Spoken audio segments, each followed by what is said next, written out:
नाजरीन आदाब। प्रोग्राम रोजगार से कामयाबी तक में मैं उज़मा जाफरी आप सबका पुरखुलूस खैर मकदम करती हूँ। नाजरीन, जैसा कि आप जानते हैं कि इस प्रोग्राम के जरिए हम लगातार आपके मुस्तकबिल को बेहतर बनाने की कोशिश कर रहे हैं। इस प्रोग्राम के तहत ना हम सिर्फ आपको अलग अलग तालीमी मैदानात से हमवार कराते हैं, बल्कि एक ऐसी मशहूर शख्सियत से भी रूबरू कराते हैं जिससे मिलकर आप भी आगे चलकर कामयाबी की मिसाल बन सकें। नाजरीन, आज हम आपको मेडिकल साइंस की एक अहम फील्ड न्यूरोलॉजी साइंस के बारे में अहम जानकारी फराहम कराएंगे। इस फील्ड में काम करने वाले डॉक्टर्स को न्यूरोलॉजिस्ट कहा जाता है। न्यूरोलॉजिस्ट आपके दिमाग, आपकी स्पाइनल कॉर्ड और आपकी नसों से मुंसलिक बीमारियों का इलाज करते हैं। किस तरह से आप इस फील्ड में बना सकते हैं अपना करियर और क्या होनी चाहिए आप में काबिलियत, इस सब पर अहम बात करेंगे अपने एक्सपर्ट से। लेकिन इससे पहले आइए जल्दी से इस पैकेज के जरिए जान लेते हैं कि आखिर मेडिकल साइंस की ये फील्ड न्यूरोलॉजी साइंस है क्या। आज तमामतर नए मैदानात के मंजरे आम पर आने के बावजूद मेडिकल साइंस की फील्ड सबसे अहम मानी जाती है। अगर आप मेडिकल साइंस की फील्ड में करियर बनाने के ख्वाहिशमंद हैं, तो न्यूरोलॉजिस्ट बनना एक अच्छा ऑप्शन है। न्यूरोलॉजी मेडिकल साइंस की वो शाख है जिसके तहत नर्वस सिस्टम से मुंसलिक बीमारियों का इलाज किया जाता है और इस फील्ड में काम करने वाले डॉक्टर्स को न्यूरोलॉजिस्ट कहा जाता है। न्यूरोलॉजिस्ट दिमाग, स्पाइनल कॉर्ड, नस और उनसे मुंसलिक बीमारियों का इलाज करते हैं। वहीं इस तरह की बीमारियों की सर्जरी करने वाले डॉक्टर्स को न्यूरोसर्जन कहा जाता है। इंसानी दिमाग के मुहाफिज तस्वुर किए जाने वाले न्यूरोलॉजिस्ट पूरी बारीकी से बीमारी से जुड़ी तारीख का मुताला करते हैं। इस फील्ड में महारत हासिल करने वाले doctors brain haemorrhage, migraine, Parkinson और ब्रेन स्ट्रोक जैसी बीमारियों का इलाज करते हैं। इस मैदान में कामयाब होने के लिए कड़ी मेहनत के साथ साथ सोचने की सलाहियत भी बहुत जरूरी होती है। तालीमी लियाकत की बात की जाए तो पहले MBBS और उसके बाद 1.5 साल के लिए MD की कंपलसरी ट्रेनिंग करनी होती है। जैसे ही आप MD की डिग्री पूरी कर लेते हैं तो फिर 3 साल न्यूरोलॉजी का कोर्स पूरा करने के बाद आप मेडिकल काउंसिल ऑफ इंडिया में रजिस्टर्ड हो सकते हैं और साथ ही साथ किसी प्राइवेट हॉस्पिटल या फिर सरकारी अस्पताल में भी बतौर न्यूरोलॉजिस्ट प्रैक्टिस कर सकते हैं।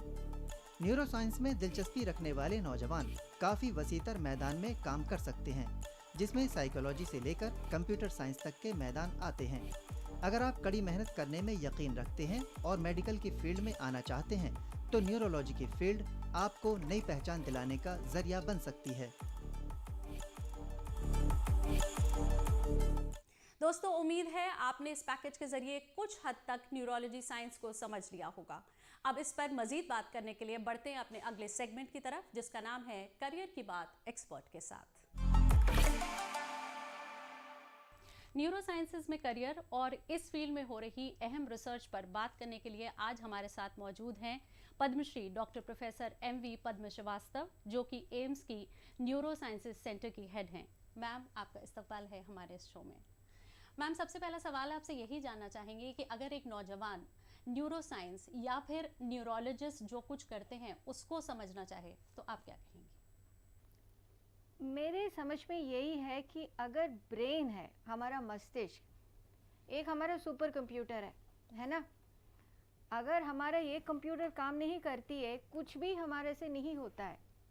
This is actually a final frontier and I would believe that ये फील्ड जो है, न्यूरो साइंसेस जो फील्ड है, ये सबसे अहम फील्ड है because so many challenges in that.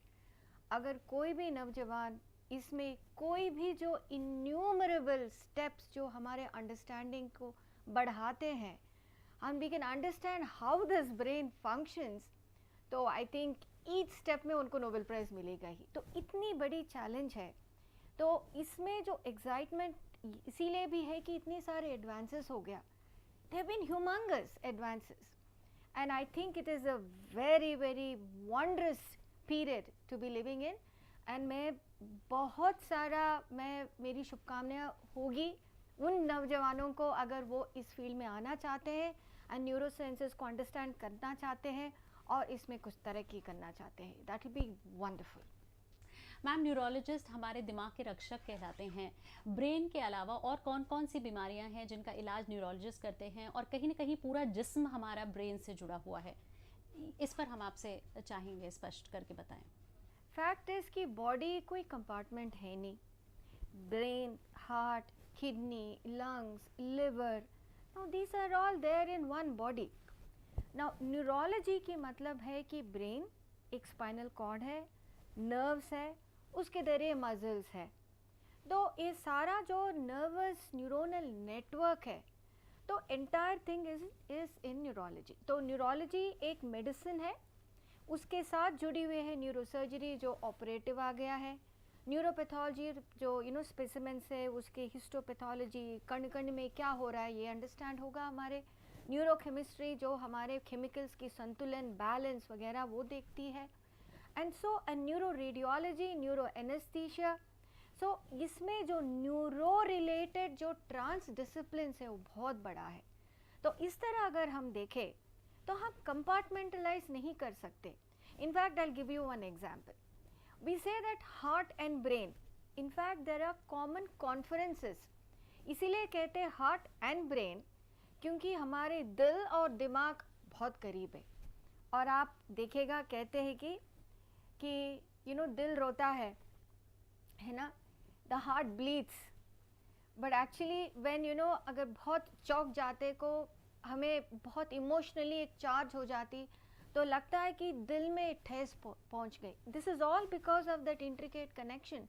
और ये हमारा जो इन स्टोरी वाइज हम कह सकते हैं कि ये सब शब्द, पर एक्चुअली साइंटिफिकली हमें पता है कि जब इमोशन चार्ज है, जो हम बहुत happy we feel anger, we feel love, we feel hate, and ये सब आप हमें पता है कि this is a bunch of chemicals और एक इम्बैलेंस है और जगह जगह हमारे ब्रेन के अंदर है, वो इमोशन को वो चार्ज करती है, एंड वो चार्ज जो है सीधा हार्ट में एक इफ़ेक्ट हो सकता है.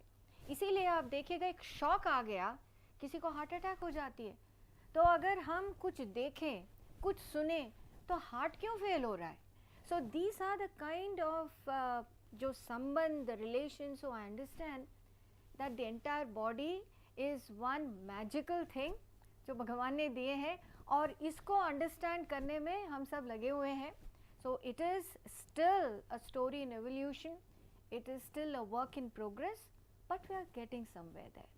और कहीं ना कहीं पूरी बॉडी ब्रेन से ही कनेक्टेड है और सारे इमोशंस भी उस ब्रेन से ही कनेक्टेड है. I told you this is a super computer, and the computer कि अगर वो वहाँ पे इतनी इंट्रिकेट नेटवर्क है, एंड एवरी कमांड, जैसे आप मेरे से सवाल पूछ रहे हैं तो मैं उसको अंडरस्टैंड करके कुछ शब्दों में मैं I want to communicate with you.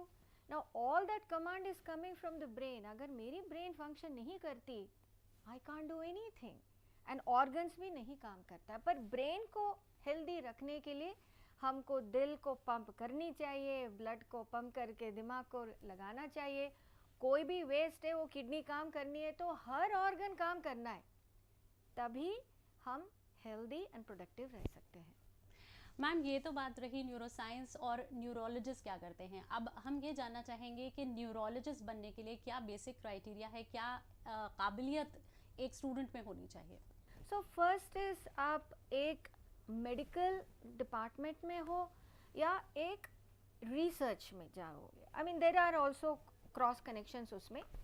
तो अगर एक साइंस ग्रेजुएट है आप, तो उसमें एक न्यूरो साइंसेस में रिसर्च कर सकते हैं आप, मतलब बिना MBBS डिग्री, बिना MD. तो हम बात करते हैं मेडिकल स्पेशलिटी में, तो उसमें फर्स्ट स्टेप तो MBBS है ही है. MBBS के बाद आप कोर मेडिसिन का होता है जो MD general medicine, that is a feeding speciality. वहाँ पे करने के बाद आप एक सुपर स्पेशलिटी में आप डाइवर्ज हो जाओगे.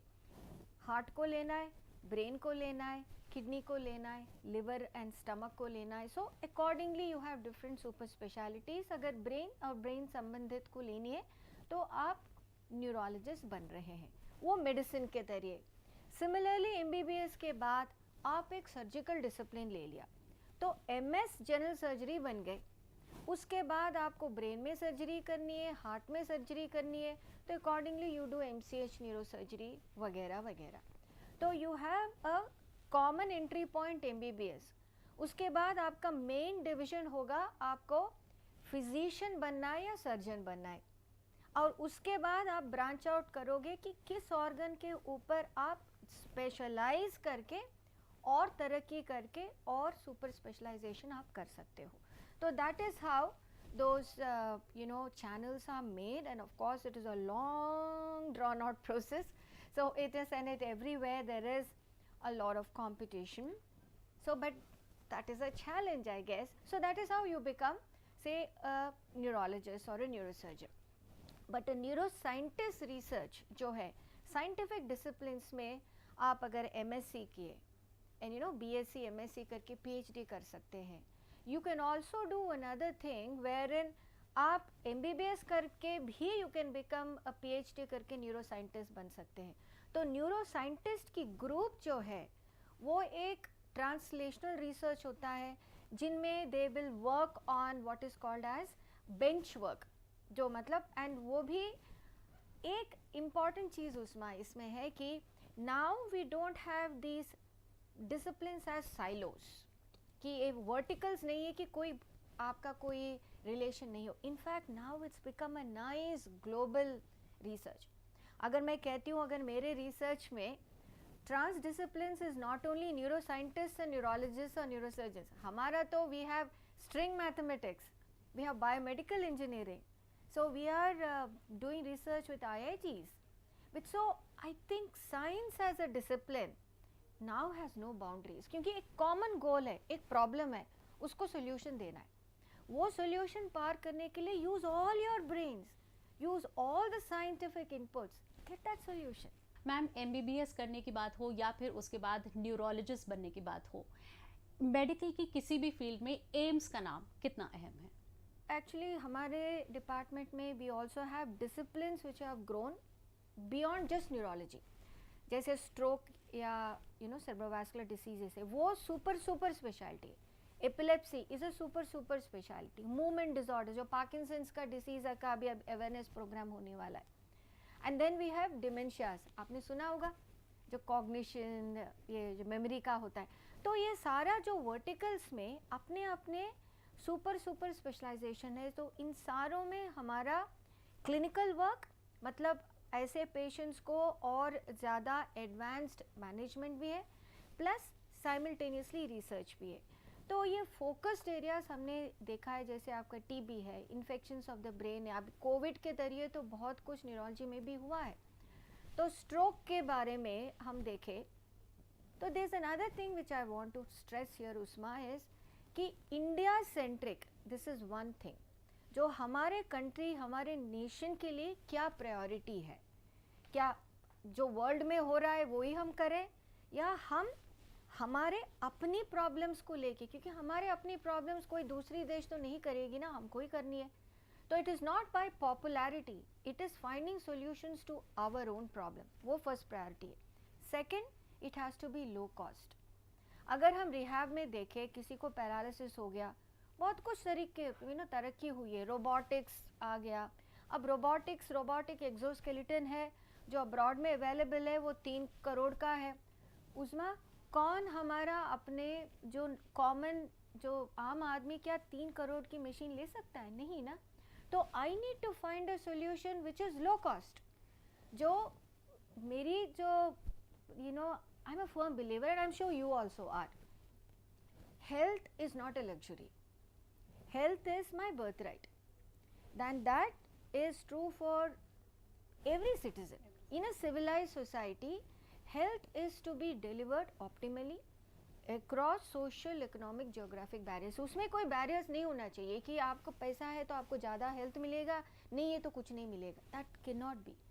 तो ये equity आने के लिए, to have a generalizability, क्या हम कर सकते हैं उसमें हेल्थ केयर वर्कर्स, डॉक्टर्स का बहुत ज़्यादा, आई थिंक देयर इज़ उनका कंट्रीब्यूशन बहुत है. तो इसके ऊपर बहुत सारा रिसर्च हमने किए हैं. तो स्ट्रोक में अगर मैं आपको एग्जांपल्स दूं तो हमने actually we are the team who have written guidelines for stroke management. जो नेशनल गाइडलाइंस, वो एपिलेप्सी का भी है, मल्टीपल स्क्लेरोसिस, ये सारे नेशनल गाइडलाइंस में हमने हमारा ऑथरशिप है. प्लस डिलीवरी मॉडल्स में low cost and district level में न्यूरोलॉजिस्ट कितने हैं उसमें? खुल मिल के अभी भी 3000 से ज़्यादा है नहीं. और हमारा अब कितने पॉपुलेशन कितना है, इट्स 1.3 बिलियन एंड काउंटिंग, है ना? क्या 1.3 बिलियन पॉपुलेशन को 3000 neurologist can take care, which is no brainer.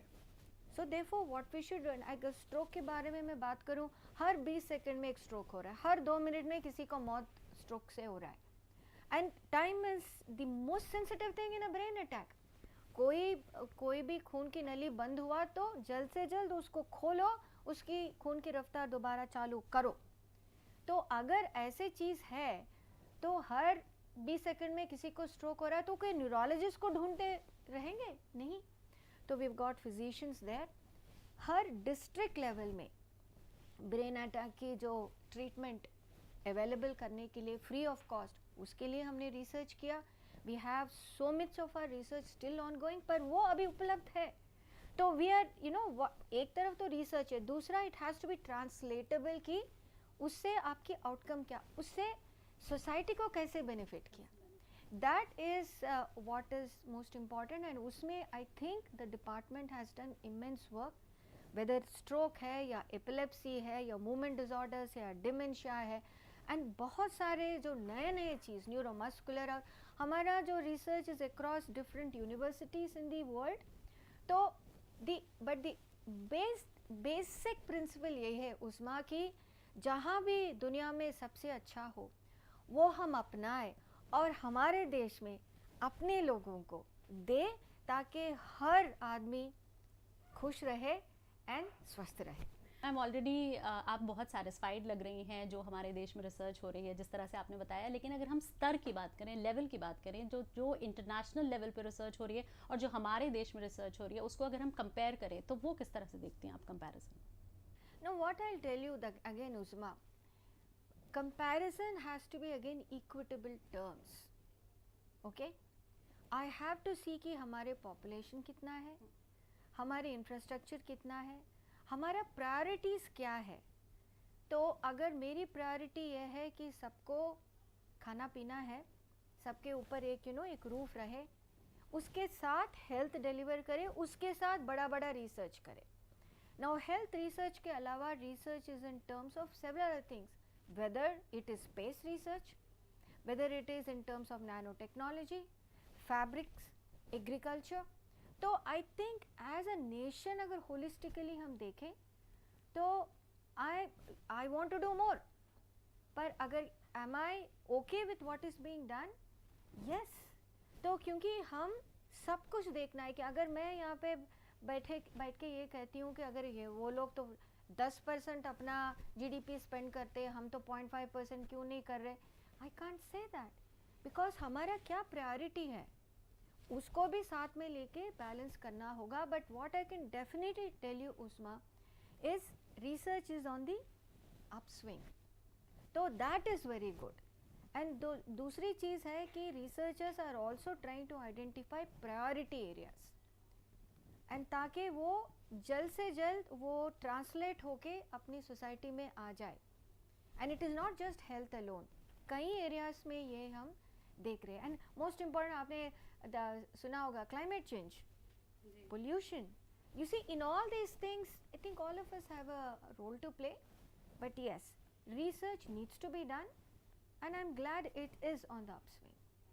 Ma'am आखिरी सवाल आपसे यही जानना चाहेंगे कि मेडिकल करने के बाद जो नौजवान न्यूरोलॉजी में आना चाहते हैं उनको आप क्या मैसेज देना चाहेंगे? यही देना चाहती हूँ कि आइए आप, बिकॉज ओके तो आई थिंक मैं तो प्रेजुडिस्ड हूँ, बिकॉज समबडी आस्क्ड मी कि आप अगर what you want to be, अगर आपको रिवाइंड कर दो, सारा अपनी ज़िंदगी रिवाइंड हो गया and then you will have to start all over again, क्या करोगे आप? तो मैं यही कहती हूँ कि हाँ, मैं डॉक्टर ही बनूँगी एंड न्यूरोलॉजिस्ट ही बनूँगी, because I think and that has to be the thing. You see, हर नौजवान को एक गोल पोस्ट तो आइडेंटिफाई करना है, एंड वो गोल पोस्ट ऐसी होनी चाहिए कि what is it that your heart is telling you. ये नहीं कि कोई कौन बोल रहे हैं आपको या ये कह रहे कि अरे भाई इसमें बहुत तरक्की होगा, आप करो. और अगर आप दिल उसमें नहीं है, आप आगे नहीं बढ़ पाओगे. मोस्ट इम्पॉर्टेंट, अगर आप जो चीज़ कर रहे हो अगर आप वो खुश नहीं हो तो आप you will not be happy. तो प्लीज़ वो चीज़ करिए जिसमें आपके दिल खुश रहती है। तो अगर करोगे, कोई भी चीज़ हो वो बहुत अच्छी तरह आप कर सकते हो। और ऐसे नहीं है कि कोई छोटा चीज़ है, कोई बड़ा चीज़ है। जो चीज़ अच्छा करोगे उसमें बहुत तरक्की आएगी। So that is the first goal post that I can tell you. And अगर आप ये आपके कोई संदिग्धा है आपको, क्या मैं डॉक्टर तो बन जाऊंगा, but should I take neurology, should I take something else, should I take something, तो मैं तो कहूँगी कि न्यूरोलॉजी ले, because I love this field. But अगर आपको लगता आप ये नहीं लेना कि हाँ न्यूरोलॉजी में स्कोप अच्छा है तो हो सकता है कि मैं आगे जाऊँ, नहीं, if you don't like that, you don't like brain, don't take it. So I think that should be the thing. Please do where you are happy in doing. Neuro sciences पर और न्यूरोलॉजी पर आपने हमको इतनी अहम जानकारी दी, उसके लिए आपका बहुत बहुत शुक्रिया। ये तो रही बात आपके मुस्तकबिल की। आइए अब जल्दी से बढ़ते हैं अपने अगले सेगमेंट की तरफ, जिसमें हम आपको बताते हैं कि आप नौकरियां और एडमिशन्स कहां-कहां ले सकते हैं। तो आइए जल्दी से देखते हैं कि कहां-कहां इस वक्त आप नौकरियां हासिल कर सकते हैं और कौन-कौन से कोर्सेज में एडमिशन्स ले सकते हैं।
दोस्तों अब बढ़ते हैं अपने अगले सेगमेंट की तरफ, जिसका नाम है कामयाब हिंदुस्तान। कामयाब हिंदुस्तान के तहत आज की हमारी जो कामयाब शख्सियत हैं वो हैं national institute of malaria research के डायरेक्टर डॉक्टर अमित प्रकाश शर्मा। तो आइए जानते हैं डॉक्टर अमित प्रकाश शर्मा के कामयाब सफर के बारे में।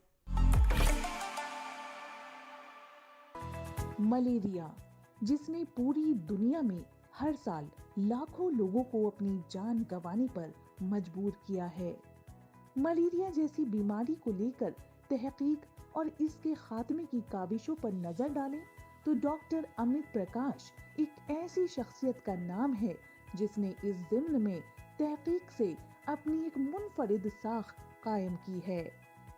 मौजूदा वक्त में national institute of malaria research NIMR में डायरेक्टर के तौर पर काम कर रही हैं।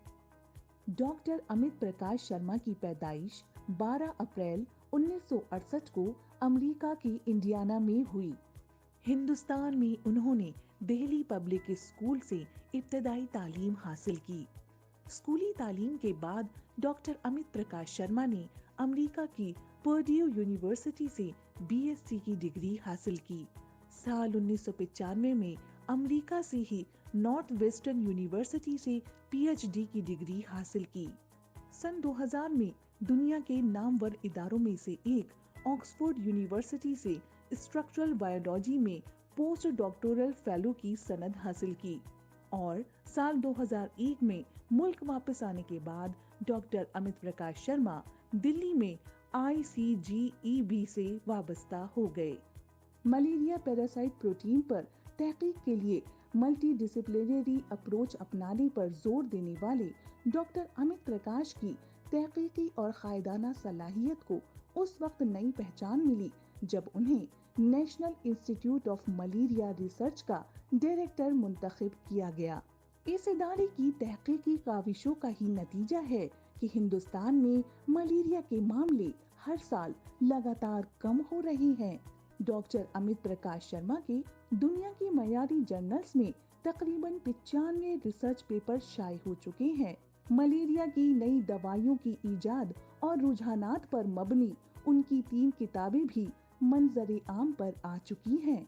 मलेरिया को फैलाने वाले खास पैरासाइट की चेन को तोड़ने में अहम रोल अदा करने वाले डॉक्टर अमित प्रकाश शर्मा की तहकीकी खिदमात का एतराफ करते हुए उन्हें साल 2007 में national bioscience award for career development में दिया गया।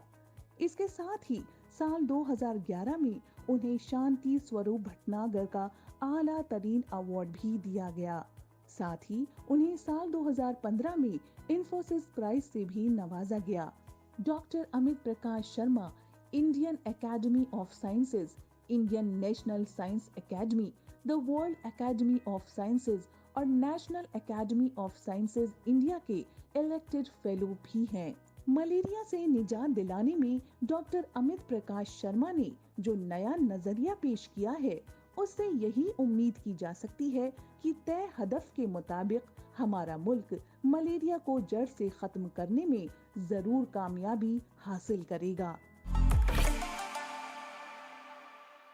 उम्मीद है आपको हमारी आज की ये खास पेशकश पसंद आई होगी। अगले हफ्ते एक और करियर ऑप्शन के साथ आपके सामने हाजिर होंगे। तब तक के लिए दीजिए इजाजत। खुदा हाफिज।